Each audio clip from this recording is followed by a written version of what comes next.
your attendance today. And hopefully you will enjoy this webinar. I would like to thank you all for attending a new Teaching with Technology webinar this morning. We're thrilled to have with us Fiona Smith as our guest speaker. So we're going to go through some housekeeping instructions. Please join using listen-only mode, and if you join using the microphone, please mute yourself throughout the webinar until the end. When it comes to the questions and answers section, feel free to unmute yourself if you want to ask questions, especially if the number is not going to be big, so it could be more interactive if you'd like. So I will start with introducing Fiona, and then she can take it from there.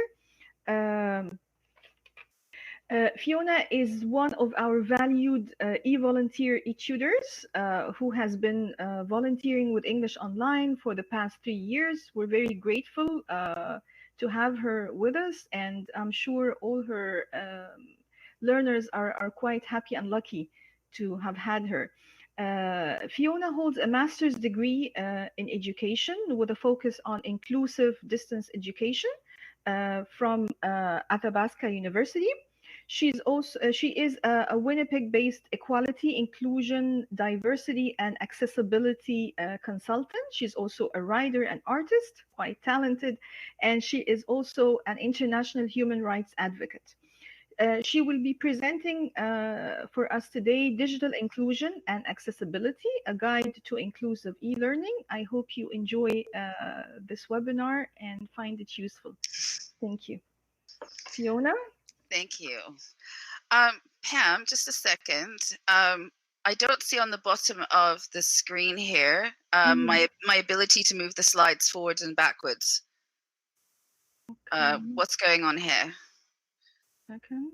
I don't have any of the icons down the side of the presentation either to do anything with them if I need. You've given me the rights? Why?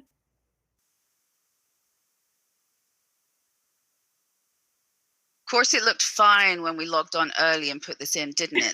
Yeah. Of course it did. When you re-entered,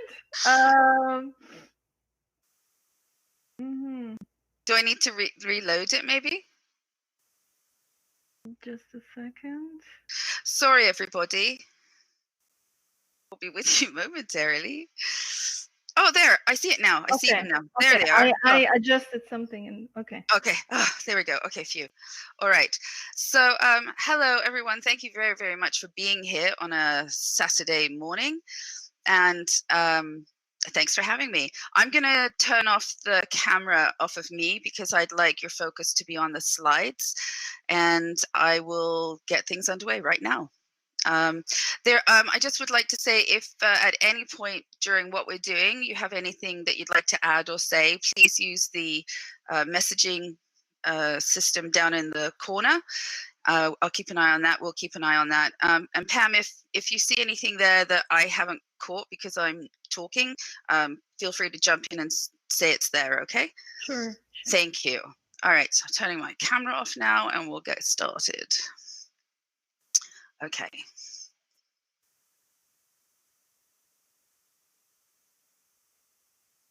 So, as the title says, we are here to discuss digital inclusion and accessibility. And it might seem that we all might have a good understanding of what this is, but when we get into the nitty-gritty of things, it turns out that it's a little bit more complicated than we think. So this is why we're having a session like we are today. So just give me a second here to get to my script because I'm using a prompter. 1 second, please. So this subject of digital inclusion and accessibility is something that will affect all Canadians. And if you haven't run across it yet, or with anybody that you know in your life, the chances are, in sometime in the near future, the question of digital inclusion and digital accessibility or web accessibility will affect you. So my hope is that by the end of this webinar, you will be provided with some practical guidelines towards inclusive e-learning, and that you will have obtained information on what that means exactly, the importance of why we even discuss it, and be introduced to some basic digital accessibility checklists and resources for yourself so you can implement these things in your own practice, and learn about the different kinds of online learners that we might have to deal with. So we have a very, very full agenda because we are tackling this topic head on, and we're going to begin by understanding and defining exactly what we mean by inclusion and accessibility in general. And we have to discuss that first and briefly, because you can't get to digital inclusion without having some background first. It's just impossible. I did try to put this together, jumping straight into digital and accessibility and inclusion, and it wasn't possible to do it. So this is a quotation from the Manitoba Accessible Manitoba Act. It gets us off onto the right foot, I would say. I will refer to this act from here on in as the AMA because it's kind of a mouthful, as you just heard. But basically, Manitoba cares about taking care of any of its marginalized demographics. And I like what this says right here. It is the right thing and the smart thing to do. And you'll hear me repeat this throughout this presentation. It's actually the law as well. We all have to get on board.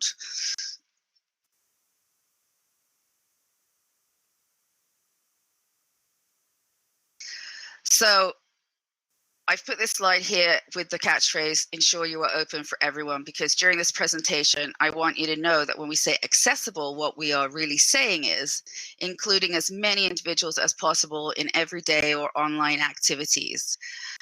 It is a common misconception that accessibility is designed solely for disabled people. And in fact, everyone benefits from accessible content, and your audience or learners will increase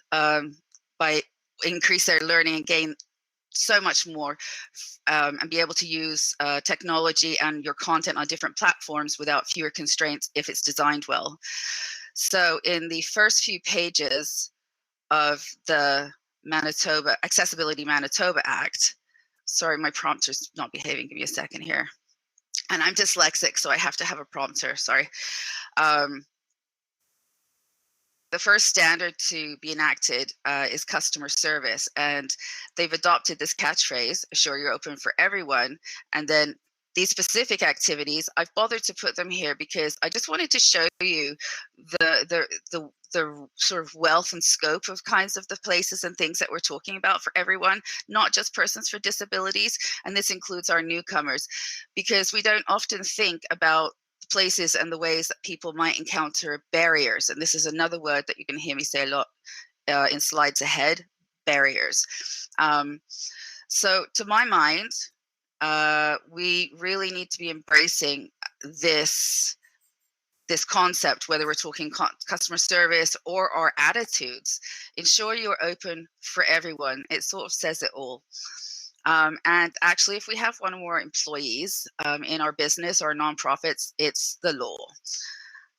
So we have to have a brief background about why we are here. And so I tried to put the entire historical constitutional history into a concise list for you and in one slide, because I thought you might have better things to do on a Saturday morning than listen to a lot of, historical constitutional, mumbling and discussion. But these particular things I've listed here are essential because they are the reasons that we've arrived where we are at. So the details, I will just go through them and highlight, the I guess really the important parts, the parts that matter the most. And what you need to know here is that while I haven't written, all of these things sit on the back of things like the Canadian Human Rights Act, the Employment Equity Act, and the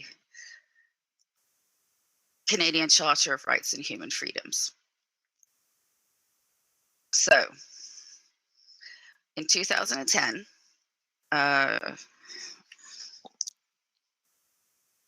once Canada joined the United Nations, I'm going to stop using this teleprompter and just use my notes. It's bothering me. Technology is great until it doesn't work, you know? Okay.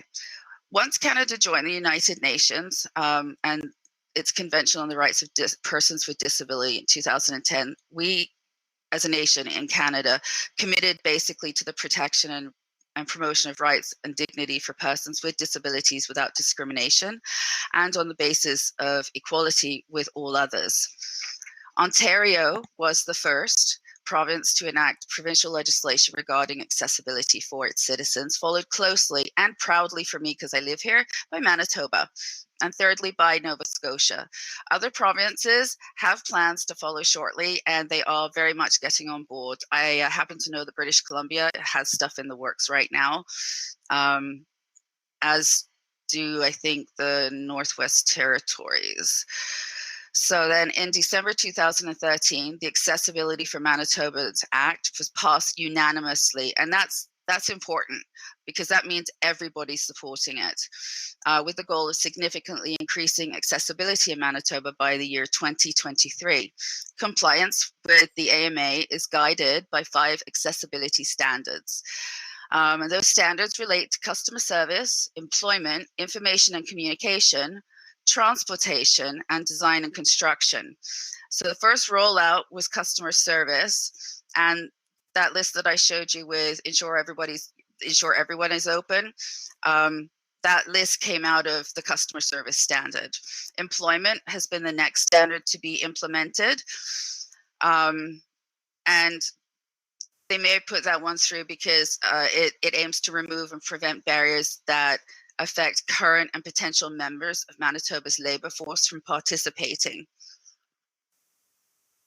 And in a little while, I'll show you how much that adds up in dollars. It is very significant. Public sector organizations are required to comply with these standards more quickly than private or non-profit organizations. All public sector organizations must get on board and have an actual accessibility plan. And I know that some organizations are doing it in-house as part of their housekeeping, and having a staff member or somebody with a legal background or somebody with some, disabilities or advocacy work background doing that kind of work for them, because it's a learning curve for a lot of people. Other organizations hire people like me. So it's very, very, very, very vital that we are all on board. So when we talk about inclusion and diversity, what exactly do we mean? In the past, old inclusion models were built out of disability models that only referred to, and I'm putting this in quotation marks, but you can't really see it because I'm doing this digitally, special education. There was a time and a place for this model because it was an important demarcation for learners and educators and administrators in those education settings, because before this, there was no place for people and individuals that weren't standard students. We weren't putting these learners together in classrooms where everyone could benefit from.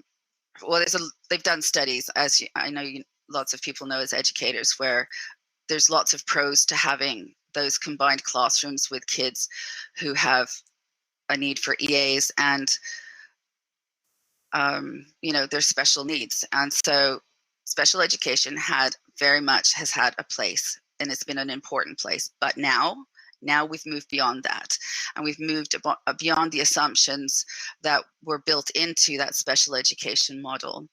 So I like Julie Allen's take on what we should be doing.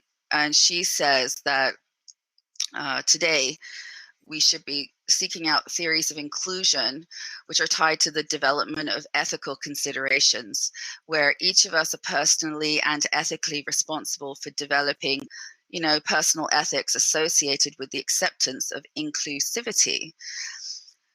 So essentially, each of us should reflect, and I would add, reflect deeply about how we each personally embrace human diversity and one another's notions of differences. Diversity for our e-learners can mean anything, and it is much more than being just a newcomer to Canada. There could be multiple or various other intersections to individuals' lives that we're engaging with and instructing, such as being a woman, lesbian, gay, bisexual, transgender, aging, learning, having cognitive or emotional challenges, or they could be from working classes or lesser than classes in various societies. We don't like to think about lesser than classes in places like Canada, but they very much exist in the world. The untouchables of India, the Rohingya were treated like less than human beings. Anytime we see genocides and things like that, people are being treated less than. In the UK, Roma and traveler individuals are very much ostracized. You can see signs on windows that tell them they're not welcome. It's overt. And then here in Canada, among our Canadian First Nations, Inuit, and Métis people, all of these social groupings, and I mean, that list is not, that's not a comprehensive list. These are just some examples. But all of these social groupings basically experience the negative effects of being rendered multiple other things. They're not just, coming to grips with learning a language or learning a new culture. It's being other, and it's that other where more barriers are created.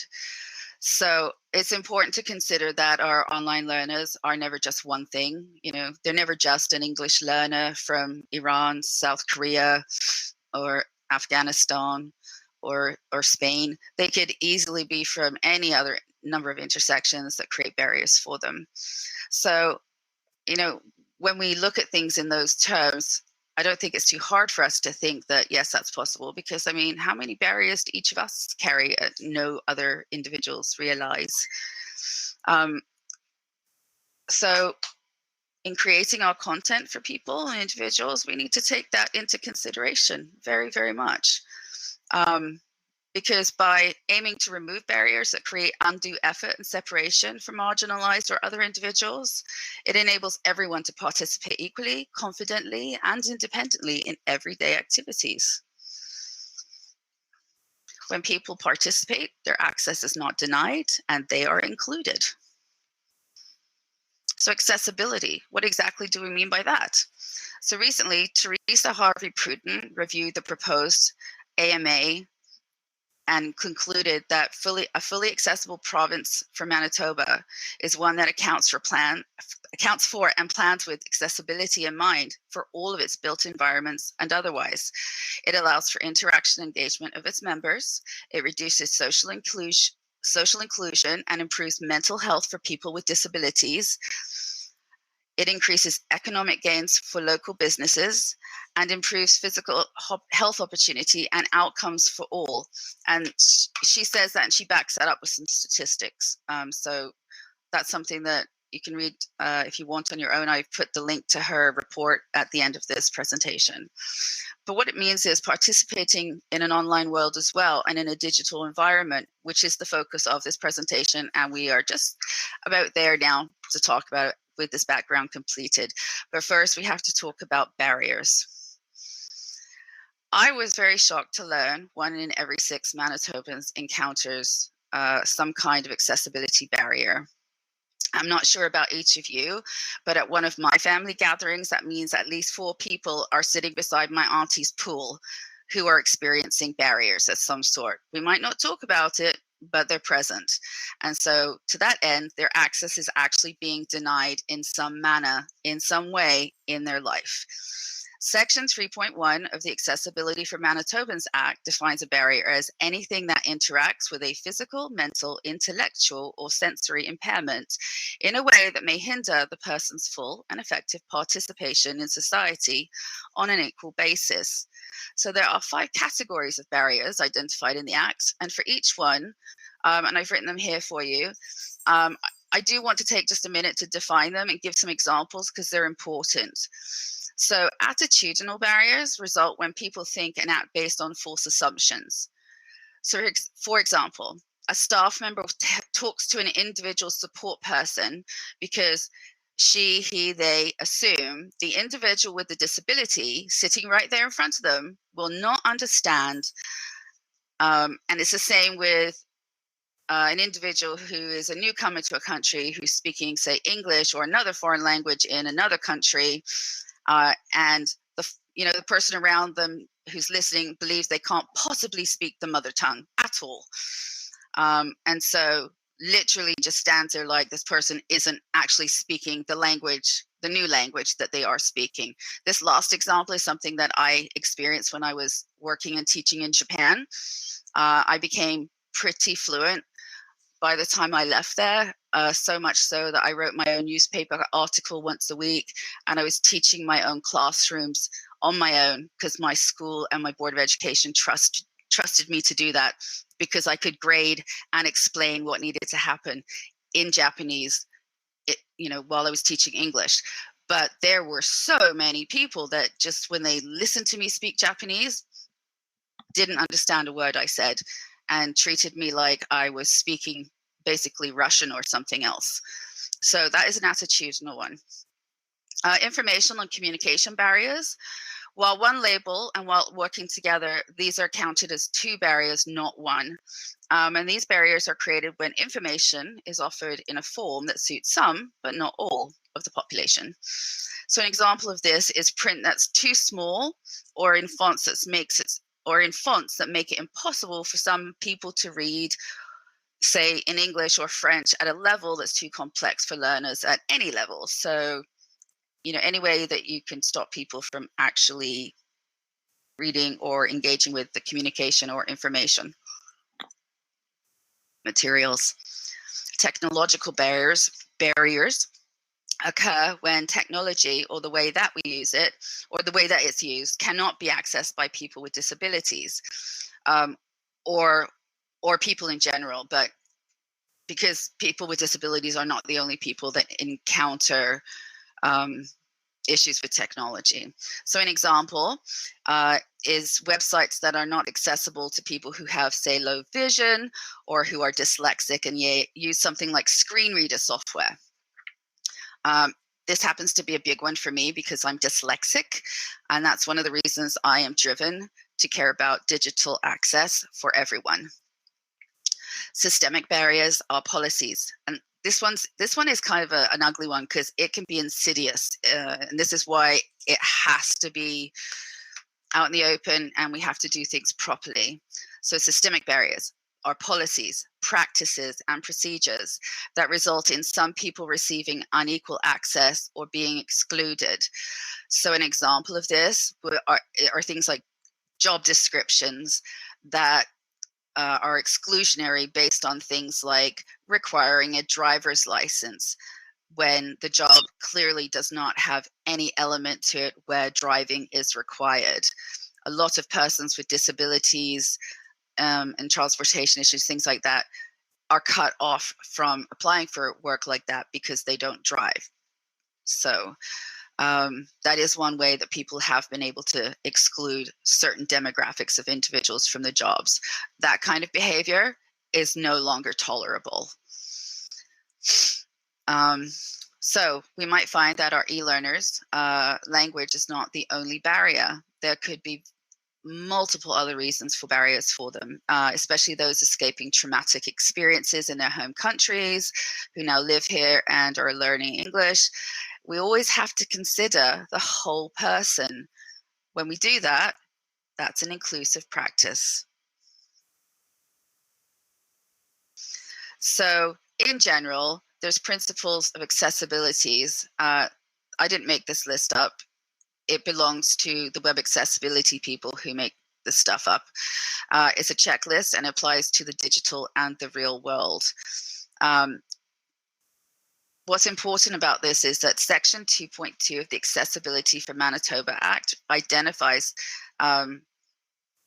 these 4 things as being the guiding principles to accessibility. So we must have access, equality, universal design, and systemic responsibility. And so what we need to be asking about for each of these things is, for access, does the individual have barrier-free access to places, events, and other functions generally available to the community? Equality, does the person have barrier-free access to things that will provide them equality of opportunity, income, outcome, and quality of life as well? And then universal design, is full access provided in a manner that does not establish or perpetuate differences based on a person's disability or other factors where barriers are created? Digital inclusion and web accessibility are 2 ways of meeting or sort of, I don't want to use the word confronting, but they can bridge these kinds of gaps if they're handled correctly, or if we use the digital world and the power of the web. Sounds kind of ominous when I say it like that, the power of the web, but digital inclusion and having full web accessibility, it has tremendous potential. So we're going to talk about that next. So what is digital inclusion? It literally is the same as regular inclusion with its values and its mission, but it's done online through technology and via digital means. So if you're working online, this is where the magic needs to happen. But this thing, doing it online, being digital, can be tougher to police because the standards are still being defined and set. The inclusion standards need to be universal and global rather than municipal, provincial, or national, because the World Wide Web is global and so are our users. Currently, though, inclusion is governed, and accessibility to some extent is governed by each nation, and then each province in Canada inside of that. So when we're talking about the digital world, the same rules aren't quite applying, but they do very much have to work together. And then when you consider that developing nations haven't even acknowledged that women, LGBTQ plus people, and persons with disabilities aren't even actual citizens and have voting rights yet, let alone equal participants in their own learning and self-efficacy, you can see very quickly how having global standards is not only a daunting prospect, but a necessary one. So yes, while Canada is at the forefront of these things, globally, we have a long way to go. So digital or web accessibility has the ability to remove the constraints and barriers of time, the physical built environments, and it can remove barriers to our using technology and functioning online. So what I would like you to do now is to watch this link. And oh, hang on, I was going to post it in the thing down there. Just give me a second. Here it is. I'm going to post this for you. It's a 7-minute video, and it's literally going to take half an hour off of our presentation today to watch this 7-minute video. There, has everybody got it?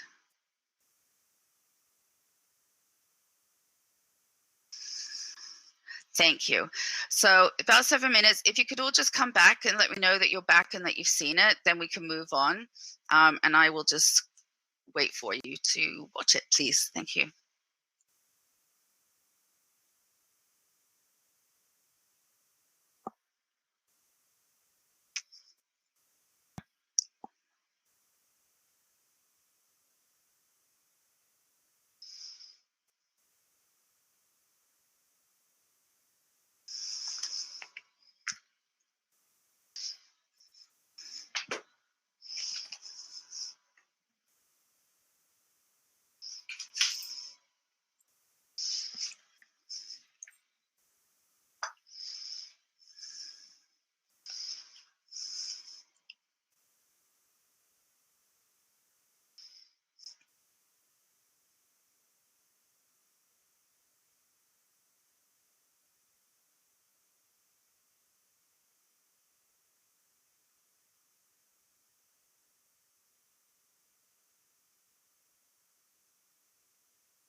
Fantastic. I see that people are finishing up.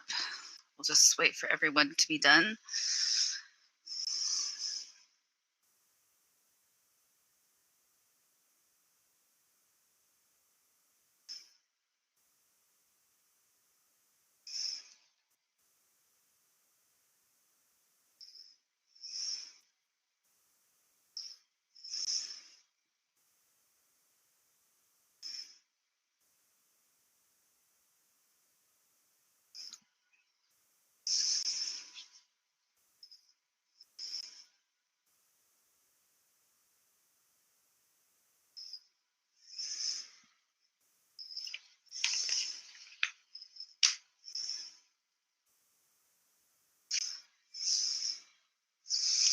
All right, that's everybody, is it? I think so.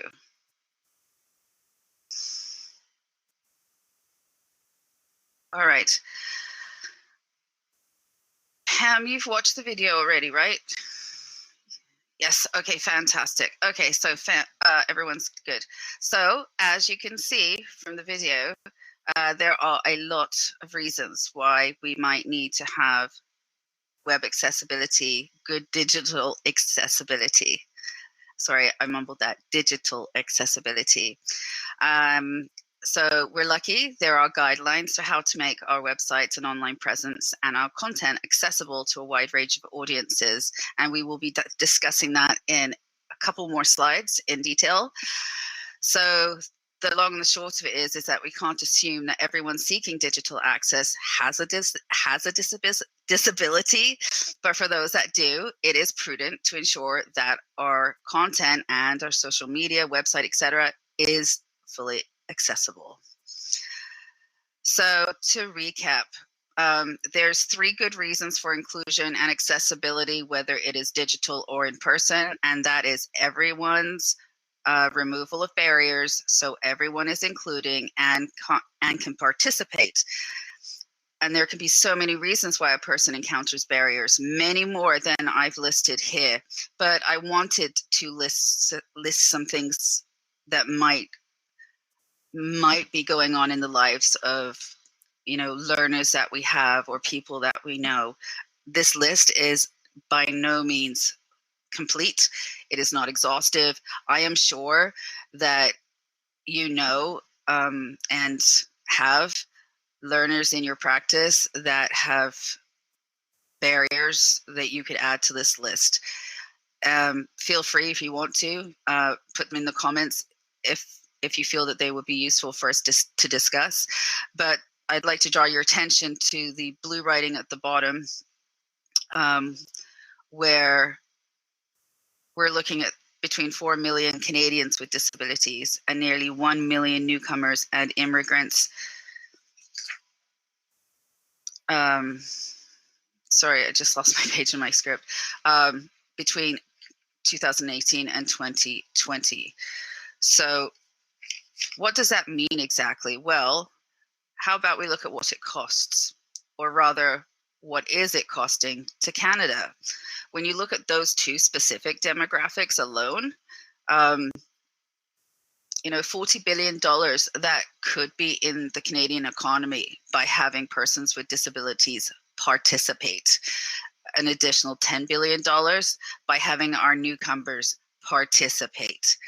These both represent large untapped markets that might currently be unnoticed and unintentionally not included or disenfranchised. Technology actually has the ability for demographics like this to bridge these gaps.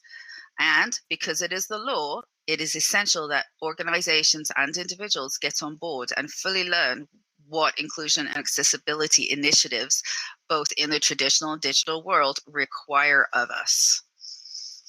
So I just wanted to pause for a second, because we're about to get into some very technical stuff that is basic but still technical.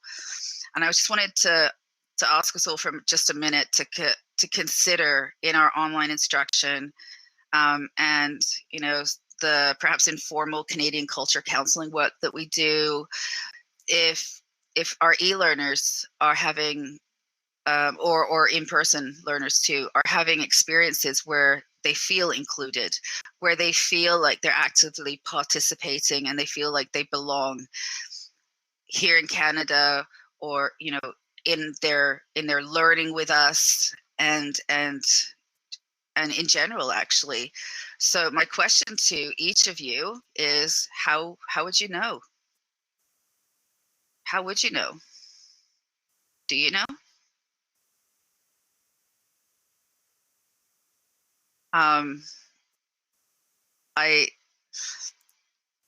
I do things like I do check-ins with my learners. I actually ask the question, how are you feeling? Do you feel like you belong? Are you enjoying it here? Things like that. And those are also good ways to have conversation about life in Canada and things like that. And yes, if you have check-ins or assessments that you do with your learners in this regard around these three things, please feel free to jot them in the chat box. So I just know that it's easy. Yeah, it's hard to know over a digital platform. Exactly, Amrita. Exactly. Unless you ask directly. Just as a quick example, I have this example on hand just in case we might need more time today, which we actually don't need today. But I've been tutoring a female doctor from a Middle Eastern country. She's here. She's been here in Manitoba. Her sister is in BC. She has English online and has been having English conversation with me and has been able to ask me all kinds of questions about things like insurance and, how to bring her mom over for a visit, things like that. Her sister has none of that in BC. My e-learner has a connection to an English speaker here. And I think that is one of the purposes of the LINK program, is it not? I think her sister doesn't have this, and all her sister talks about is going home. They're both doctors, they've had the same upbringing, they've both come to Canada, but that's really the difference. One has support, one doesn't here. And it's more than just English instruction, So anyway, so oh yeah, I would be. Please, yes, I would love that. Thank you. I would love that. Yes, thank you. Cheers.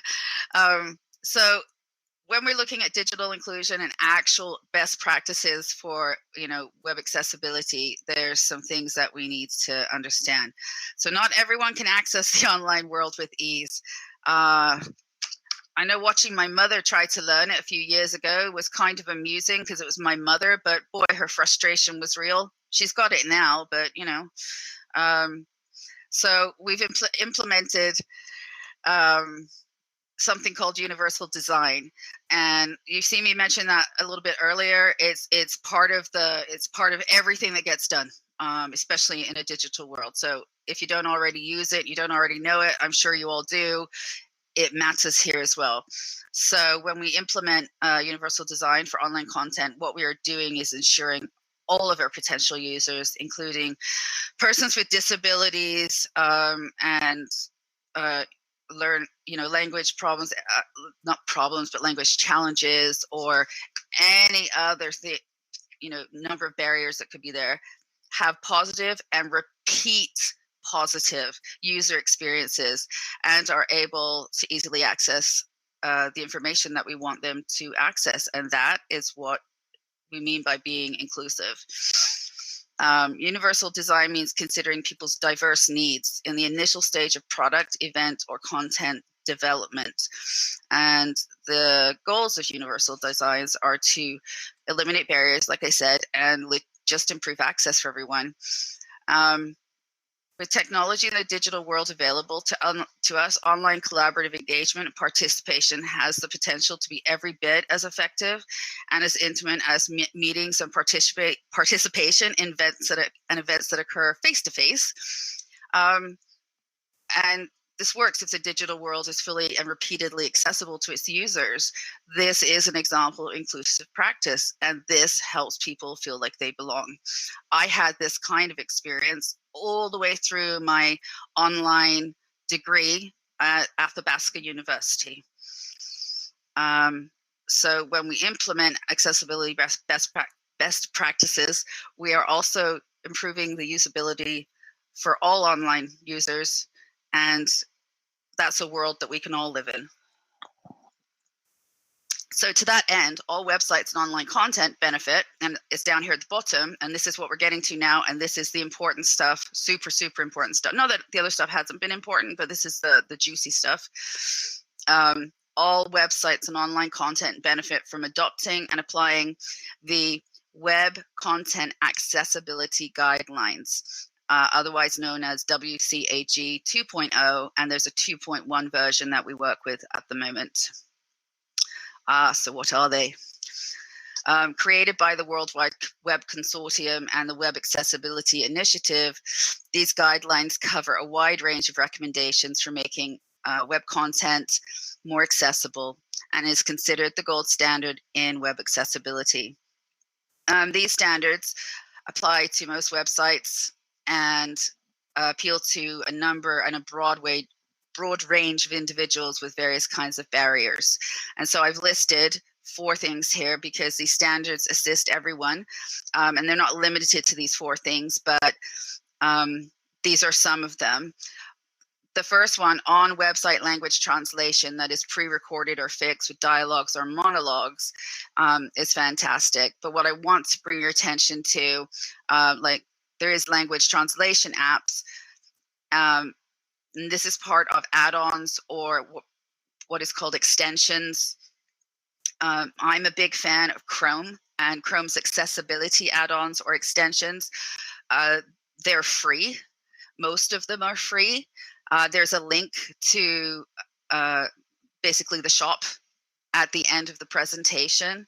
And I'm going to show you some examples in a couple of slides of how fantastic some of these add-ons and extensions are. So,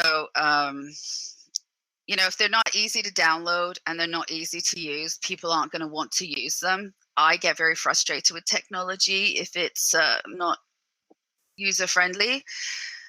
So yeah, I found the Chrome extensions fantastic this way. Anyway, and I'm going to show you an example of my personal favorite one is the Chrome dyslexia reader, because I'm dyslexic and it helps me immeasurably.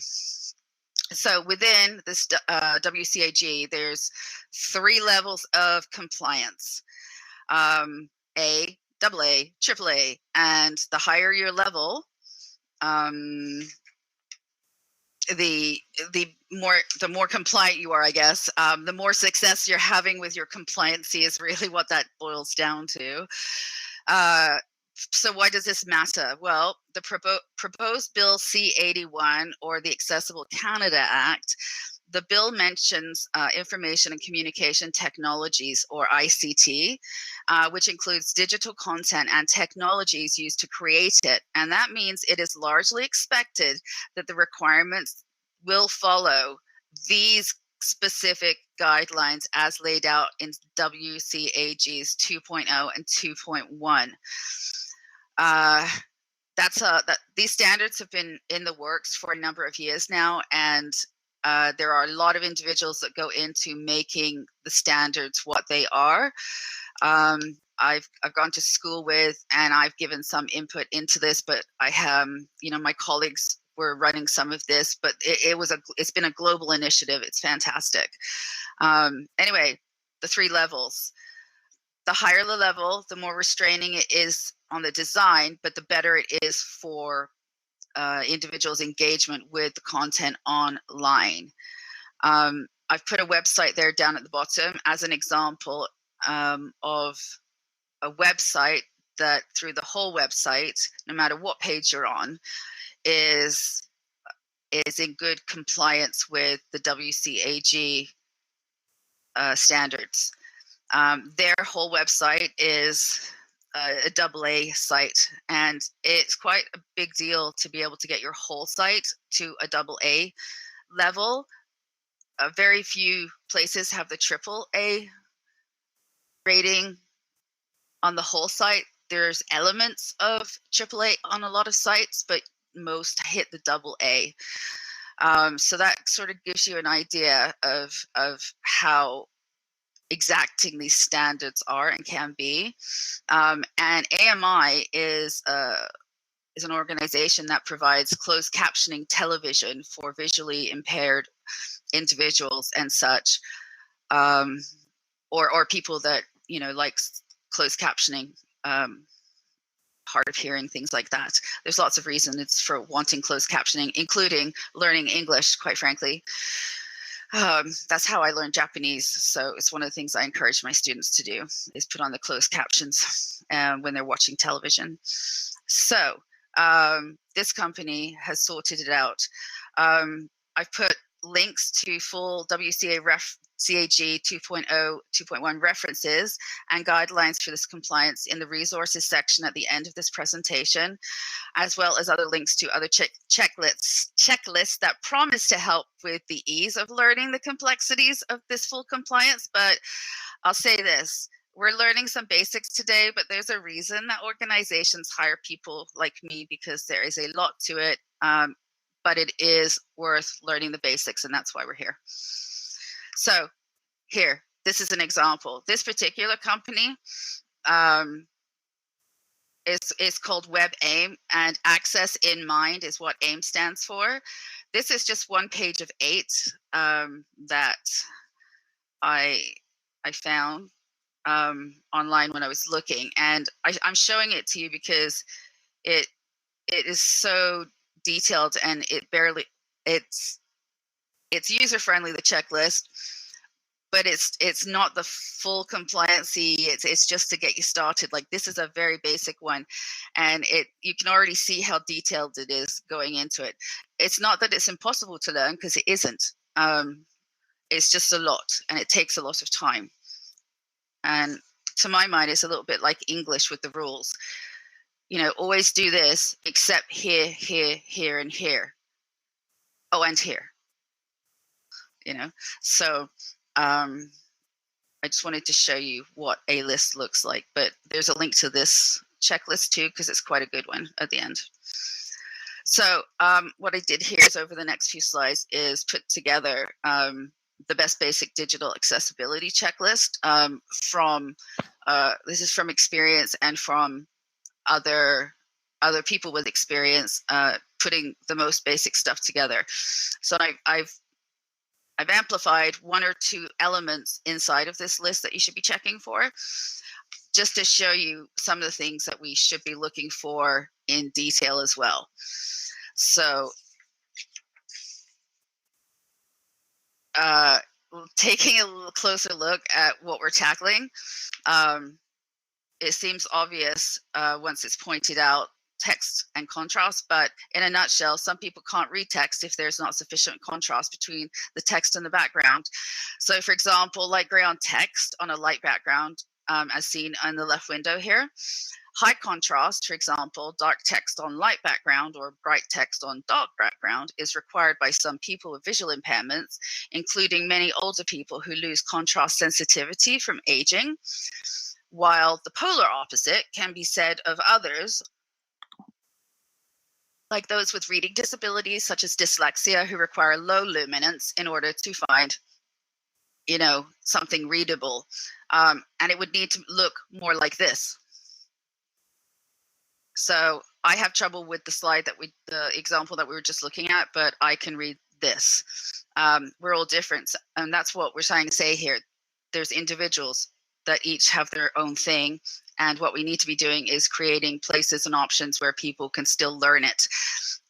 So the ability to change the text and change the background, or to take it into consideration for whoever your audience is very, very important.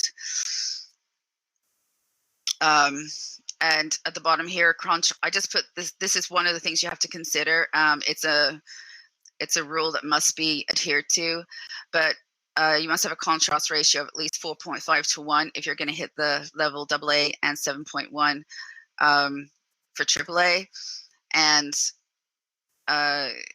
these are things that you learn how to do. And basically, that's how much color you've got in the background, how much text you've got in the foreground in terms of color and contrast. So, and then going on, it's a little bit smaller, but here are some more things in that list. So text styles, add-on font enlarges, or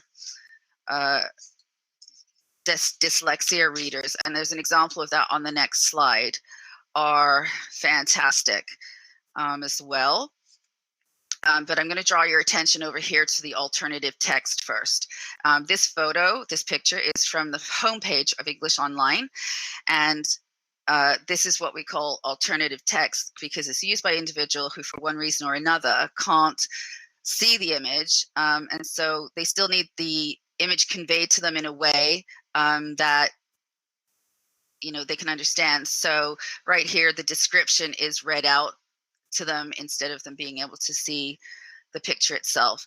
I was really happy to see that when I checked out the homepage of English Online, and in terms of its images, it's actually in level AAA compliance. So it's been really well done on that site. So that was why that was a really good example for me to pull from, was our very own organization's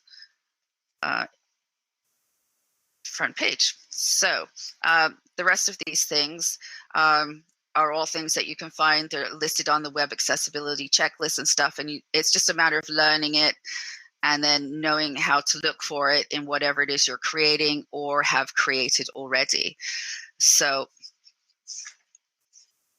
the next slide is an example of a dyslexia screenreader that's an add-on or an extension. And this comes from Chrome. And I was saying about Chrome earlier, these extensions are free, and it sits in my navigation bar. So when I open a web page like English Online, which is the regular page example you see on the left, all I do is, once I'm on the page, and I've opened it in Chrome, I click on the little icon in my navigation bar, and magically it turns it to the example on the right side.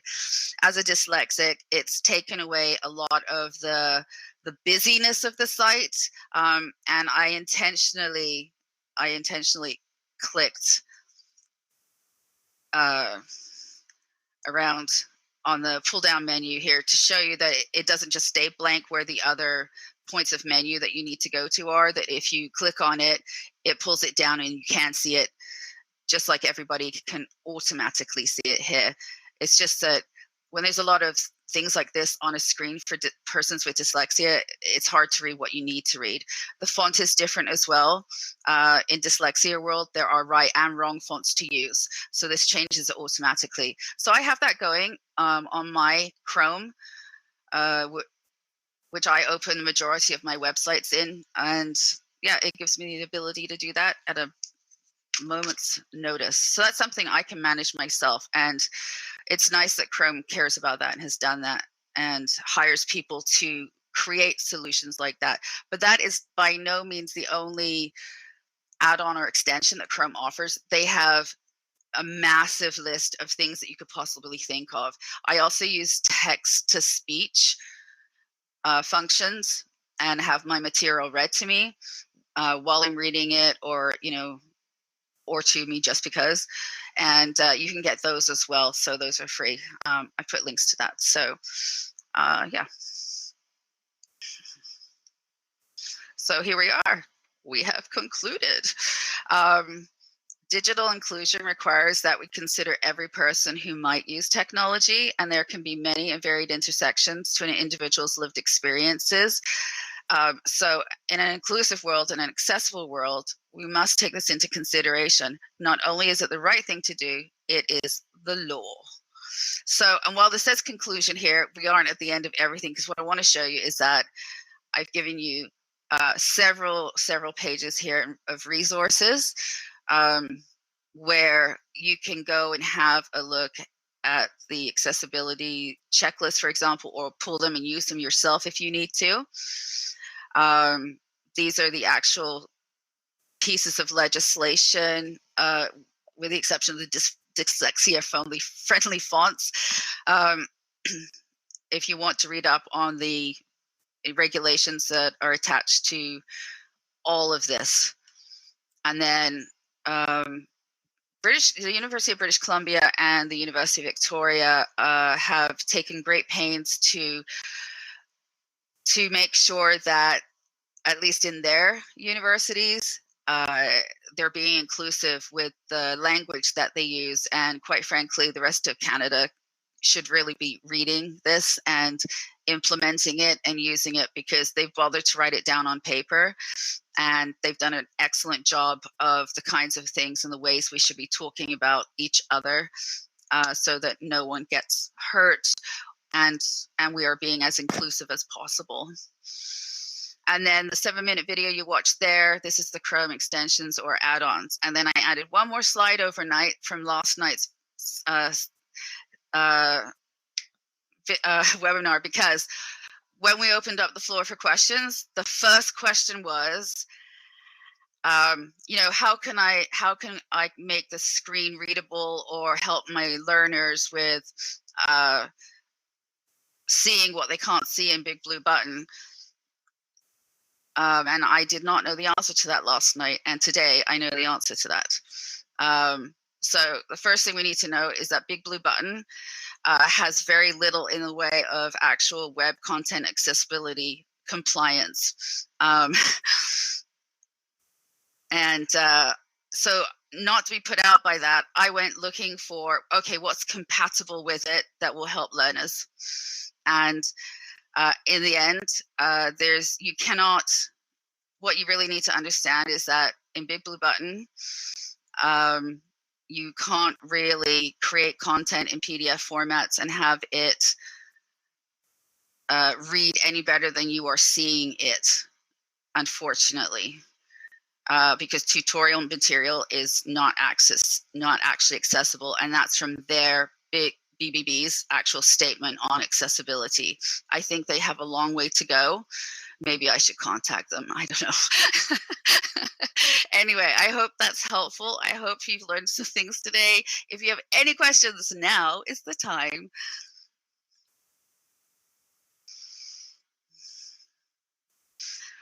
Wonderful, Debbie. Yeah, it's people don't know. I didn't know that stuff was there until I was looking for it, and I was so happy I found it.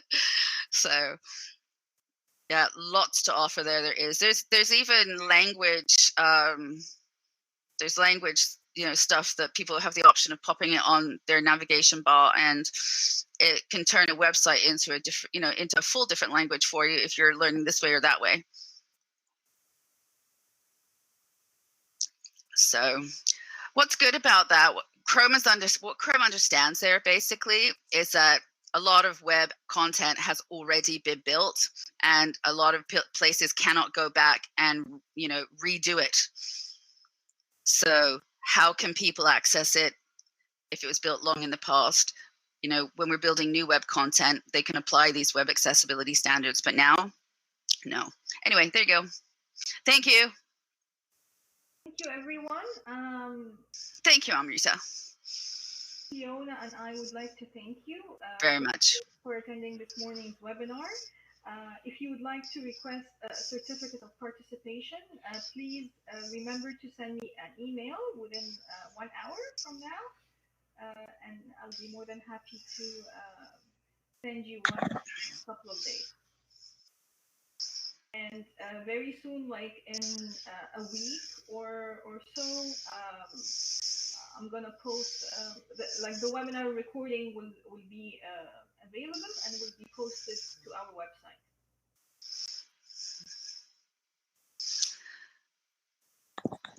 Should I put my email here in case anybody would like to contact me about anything? Go ahead. Yes, thank you. Okay.